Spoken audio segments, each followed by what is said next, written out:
بسم اللہ الرحمن الرحیم۔ الرحمن صلی اللہ علیہ وسلم نے فرمایا یہ اللہ تعالیٰ کا فضل ہے، وہ جسے چاہتا ہے عطا فرماتا ہے۔ تو بہنوں یہ بھی اللہ کا فضل ہوتا ہے کہ اللہ سبحانہ وتعالیٰ کسی کو نیک عمل کی توفیق دے دے۔ مواقع تو سب کے پاس ہیں لیکن ہر کوئی اس موقع سے فائدہ نہیں اٹھاتا۔ سوچئے وہ کون سی رکاوٹیں ہیں جو ہمیں نیکی کے کام میں پیچھے رکھتی۔ تو اگر آپ غور کریں گے تو سب سے بڑی رکاوٹ خود ہمارا اپنا نفس ہے، اس کی خرابیاں، اس کی انا، اس کے جھگڑے، منفی سوچ، منفی گفتگو، اللہ کی نافرمانیاں، حرام کاموں میں پڑنا، یہ وہ تمام امور ہیں جو انسان کو نیکی کی طرف بڑھنے نہیں دیتے۔ نفس کی خواہشات اور لذات اور دنیا کے بارے میں لمبی امیدیں رکھنا، یہ آخرت کے لیے کام نہیں کرنے دیتی۔ تو ہم میں سے ہر شخص، جیسے پچھلی حدیث میں آپ دیکھیں کتنی زبردست طریقے سے ختم ہوئی تھی، کیا آتا ہے اللہ نے تمہارے اعمال گن گن کے تمہارے لیے رکھے اور ان کو پورا کر کے تمہیں دے گا۔ تو جو وہاں جا کے نیکیاں پائے تو اللہ کی تعریف کرے کہ اللہ نے ہمارے لیے سنبھال کے رکھی۔ ہم تو کرتے جا رہے تھے اور بھولتے جا رہے تھے، لیکن اللہ سبحانہ تعالیٰ نے ان سب کو سمیٹا، گنا اور محفوظ کر کے رکھ دیا۔ کتنا شکر کرنا چاہیے اللہ تعالیٰ کا۔ اور پھر کیا فرمایا کہ اگر کوئی اس کے علاوہ کچھ اور پائے، یعنی نیکی نہیں اس کو ملی وہاں، تو کیا کرے؟ فلا یلومن الا نفسہ، اپنے آپ کو ملامت کرے۔ اگر ہمیں نیکی کے موقع نہیں مل رہے تو کسی کو بلیم نہ کریں، کیونکہ جب تک آپ دوسروں کو بلیم کرتے رہیں گے آپ کبھی بھی نیکی میں آگے نہیں بڑھ سکتے، کبھی سبقت لے جا ہی نہیں سکتے، کیونکہ آپ کی سوچ کا انداز ہی غلط ہے۔ آپ اس راستے پہ چل رہے ہیں جو منزل تک پہنچا ہی نہیں سکتا۔ فلا یلومن الا نفسہ، صرف اپنے آپ کو بلیم کریں۔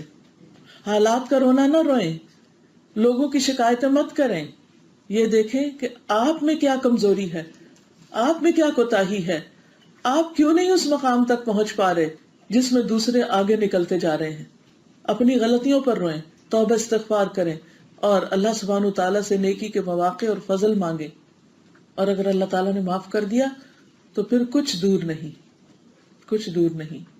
اس کے لیے بہت ضروری ہے کہ ہم ایک طرف اپنے نفس کا محاسبہ کریں، دوسری طرف اللہ تعالیٰ سے دعا کریں کہ اللہ تو ہمیں ہماری غلطیاں دکھا دے، ہمیں نظر آ جائیں اور ہم ان کو مان بھی جائیں۔ کیونکہ بعض اوقات اگر کوئی ہمیں ہماری غلطی دکھاتا ہے تو ہم الٹا اس پر ناراض ہو جاتے ہیں، غصہ کرنے لگتے ہیں کہ تم نے یہ کہا ہی کیوں، یہ کیسے ممکن ہے، اور اپنے آپ کو تاویلیں دینے لگتے ہیں کہ یہ بات تو اس وجہ سے اور یہ ہم یوں اس وجہ سے کر رہے ہیں۔ تو یہ بھی دعا مانگے اللہ تعالیٰ سے کہ اللہ پھر ان غلطیوں کے، ان کوتاہیوں کے اعتراف کی توفیق دے، اور پھر ان پر توبہ کی توفیق دے اور ان کی اصلاح کی توفیق دے، تاکہ ہم محروم نہ رہ جائیں، پیچھے نہ رہ جائیں۔ دنیا میں بھی جب انسان کو کوئی سیٹ بیک ہوتا ہے یا کوئی کسی وجہ سے وہ پیچھے چلا جاتا ہے، کسی دنیا کے ہی کسی معاملے میں، مال و دولت میں، اولاد میں یا کسی بھی چیز میں، تو یہ چیز اس کو کتنا بادر کرتی رہتی، کتنا پریشان رکھتی۔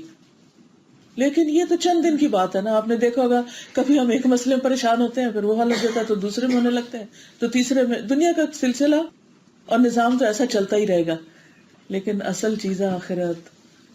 یہاں تو اگر پیچھے رہ بھی جائیں تو تھوڑی اور پش دے کے اب آگے بڑھ جاتے ہیں، لیکن آخرت میں تو کوئی پیچھے رہ گیا تو اسے کوئی چیز آگے نہیں کر سکتی، وہی ملے گا جو کر کے بھیجا ہوگا۔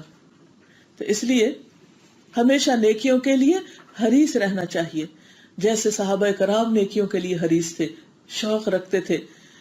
اور یہاں پر جو وہ نبی صلی اللہ علیہ وسلم کے پاس مل کر آئے اپنے مسئلے کے حل کے لیے، تو ان کا مقصد حسد کرنا نہیں تھا اہل مال سے۔ اس سے صحابہ کرام کی خوبی پتہ چلتی تھی کہ مال ان کے نزدیک کوئی بڑی اہمیت نہیں رکھتا تھا۔ انہوں نے یہ نہیں کہا کہ یا رسول اللہ صلی اللہ علیہ وسلم کچھ لوگ تو اتنے مالدار ہیں اور وہ تو ایسا ایسا کر رہے ہیں، ہمیں کوئی نسخہ بتائیے کہ ہم بھی مالدار ہو جائیں، اوور نائٹ ہم بھی کوئی کروڑ پتی ہو جائیں۔ ایسا کچھ نہیں انہوں نے پوچھا، انہوں نے پتا تھا یہاں اگر بلینئر بھی ہو گئے تو سب کچھ ادھر ہی چھوڑ کے جانا ہے نا، سو واٹ اگر اسے خیر کے کام میں نہیں لگایا۔ نہ انہیں اللہ کی تقدیر پر کوئی اعتراض تھا کہ ان کو کیوں مل گیا، ہمیں وجہ بتائی جائے، ایسا بھی نہیں۔ ان کا فوکس کیا تھا، فوکل پوائنٹ آپ دیکھیں، ان کی عقل مندی کیا تھی، سمجھداری کیا تھی کہ پھر ہم کس طرح نیکی کمائیں. ہمیں کوئی طریقہ بتا دیا جائے کہ ہم بھی اس درجے کو پہنچے. ان کا مطلوب اور ان کا مقصود کیا تھا؟ جنت کے اعلیٰ درجات، کہ وہاں تک پہنچنے کا طریقہ بتا دیں، whether it is through مال اور something else. کہ اصل میں تو جانا وہاں چاہتے ہیں، اس کا شوق ہے. عزیز بہنوں، سوچئے ہمیں کس چیز کا شوق ہے، ہماری تڑپ کیا ہے، ہم کہاں پہنچے، ترقی کے کس مقام کو، کس درجے کو، کس ہائٹ کو، کس بلندی کو، اور کس چیز میں، چند دن کی ہے یا ہمیشہ رہنے والی.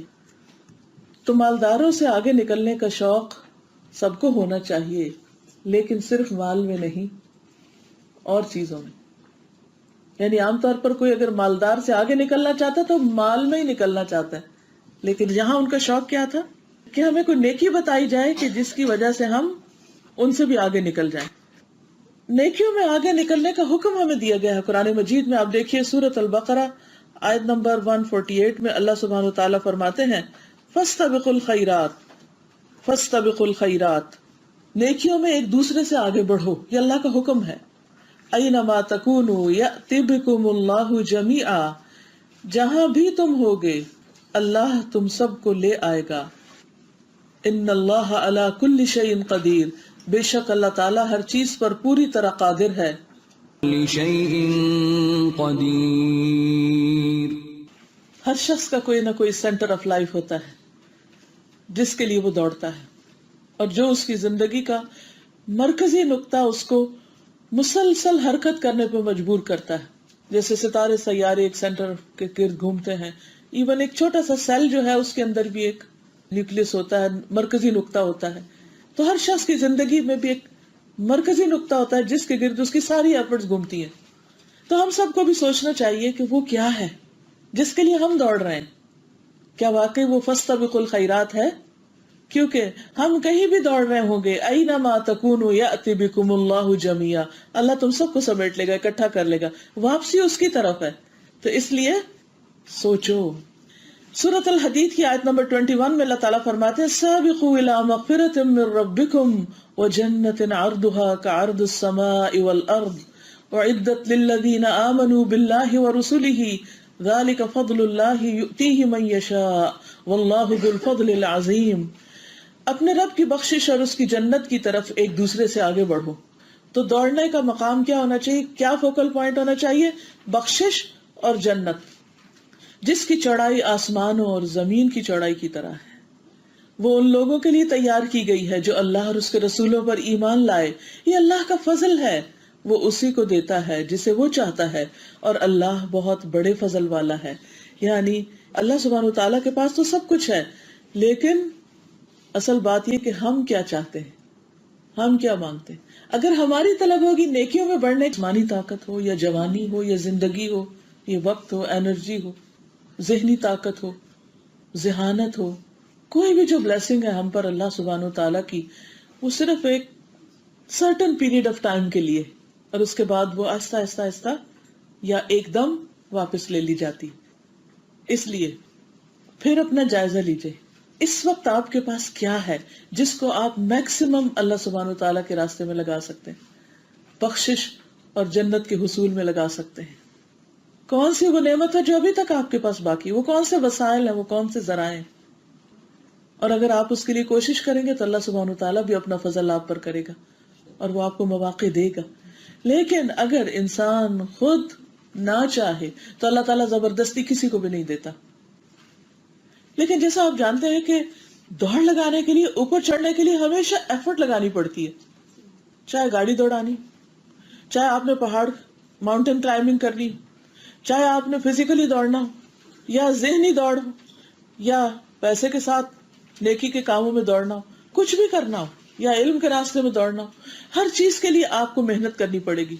اس دنیا میں کچھ بھی فری نہیں ملتا، ہر چیز کے لیے کوشش کرنی پڑتی ہے، محنت کرنی پڑتی.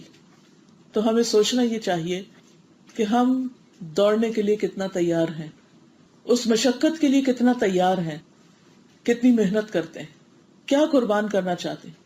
کیونکہ یہ بھی یاد رکھیے، اب دوڑ کو امیجن کیجئے کہ دوڑ کے وقت فالتو مال سب نیچے اتار کے رکھنا پڑتا ہے، فالتو چیزیں. مثلا اگر آپ دوڑنا چاہتے ہیں تو آپ نے اگر کچھ بوجھ اٹھائے ہوئے ہیں یا آپ کا وزن زیادہ ہے تو پہلے اسے اتارنا پڑے گا. ورنہ وہ دوڑنا آپ کے لیے ڈینجرس ہو جائے گا، آپ راستے میں گر پڑیں گے. جب بھی کبھی تیز بھاگنا ہو تو آپ کیا کرتے ہیں؟ حتیٰ کہ ایکسٹرا کپڑے بھی اتار کے رکھ دیتے ہیں، بس بیر منیمم پہنتے ہیں تاکہ وہ بھی بوجھ نہ ہو اور آپ ہلکے پھلکے ہوں اور پھر آپ دوڑ سکیں. تو اس کا مطلب یہ ہے کہ جب آپ ایک خاص ڈائریکشن میں دوڑیں گے تو آپ کو ایک تو پوری توجہ اس کی طرف کرنی ہوگی اور دوسری طرفوں سے نظر ہٹانی ہوگی. پھر یہ کہ جو فالتو فضول بیکار قسم کے کام آپ کر رہے ہیں ان کو چھوڑنا ہوگا. انسان ایک وقت میں کئی کشتیوں میں اکٹھا نہیں بیٹھ سکتا. اگر آپ کبھی ایک میں بیٹھ رہے ہیں، کبھی دوسرے میں، کبھی تیسرے میں، مثلاً روڈ پر 3 گاڑیاں جا رہی ہیں اور آپ کہتے ہیں میں تینوں کا مزہ لوں، کبھی ایک میں بیٹھ رہے ہیں، کبھی دوسرے میں، کبھی تیسرے، تو کیا ہوگا؟ تھوڑی دیر کے بعد گاڑیاں رکیں گی، پھر آپ گاڑی چینج کریں گے، پھر آپ بیٹھیں گے، پھر اتریں گے، سارا وقت اسی میں چلا جائے گا. تو آپ کو چڑھنے سے پہلے ہی دیکھ لینا چاہیے کہ کس گاڑی میں بیٹھنا ہے آپ نے، اور پھر اس میں بس بیٹھ گئے تو اس کو پھر چلاتے چلے جائیں. ریسنگ کارز کو آپ نے دیکھا ہوگا کیسی کیسی ایفرٹ لگاتے ہیں اس ریس کے لیے، کتنی پریکٹس کرتے ہیں، کتنی محنت ہوتی اور کتنی سمجھداری کی ضرورت ہوتی تاکہ ریس جیتی جا سکے. گھوڑوں کی ریس دیکھ لے، کوئی بھی ریس دیکھیں.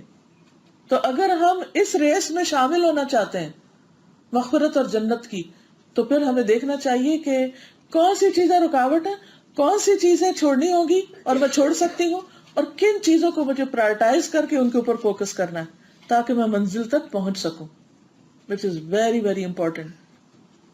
انبیاء علیہ السلام کیوں چنے ہوئے لوگ تھے؟ کیونکہ ان کی زندگیوں میں نیکیوں کے لیے رغبت تھی اور نیکیوں میں دوڑتے تھے. ان کا سارا تھکنا نیکی کے کاموں میں ہوتا تھا، اور سلو موشن نہیں تھے کہ ہاں اچھا کر لیتے ہیں جب ہمارے حالات اچھے ہوں گے. ایسے لوگ حالات کا انتظار بھی نہیں کرتے. انہیں جب نیکی کے موقع کا پتہ چل جاتا، نیکی کی جگہ کا، نیکی کے کام کا، تو پھر وہ فوراً اس کے لیے متحرک ہو جاتے ہیں. سورۃ الانبیاء 89 کو پکارا اے میرے رب مجھے اکیلا نہ چھوڑ، تو سب وارثوں سے بہتر ہے. تو ہم نے اس کی دعا قبول کی اور اسے یحییٰ عطا کیا اور اس کی بیوی کو اس کے لیے درست کر دیا. بے شک وہ نیکیوں میں جلدی کرتے تھے. ان کی خوبیاں کیا تھی؟ وہ نیکیوں میں جلدی کرتے تھے اور ہمیں رغبت اور خوف سے پکارتے تھے، اور وہ ہمارے لیے عاجزی کرنے والے تھے. کانوا لنا خاشعین، یعنی جو عاجز مزاج ہوتا ہے، جو جھکنے والا ہوتا ہے، وہی دوڑتا ہے.